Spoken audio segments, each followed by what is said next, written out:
বন্ধুরা চিরার মানে একটা মেয়ে কি সুন্দর গান করছে সেটাই তোমাদের কাছে ভিডিও করে দামনের বংশীধারী ঠাকুর কানাই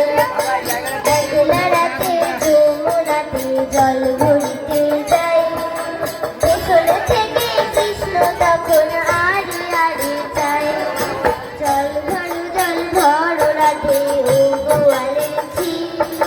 কলস আমার পূর্ণ করো রাজ বিনোদী কালো মানে হাত পেতেছে চাঁদ ধরিতে চাই বাবুলকে আর হাত বাড়ালে চাঁদের দেখা পাই কালো কালো করিস গেল গোয়ালের কি আমার বিধাতা করেছে কালো আমি করব এক কালো যমুনা জল সর্বকালে খায় আরেক কালো আমি কৃষ্ণ সকলে রাধে চাই এই কথা শুনিয়া কানাই বাঁশি হাতে নিল সর্প হয়ে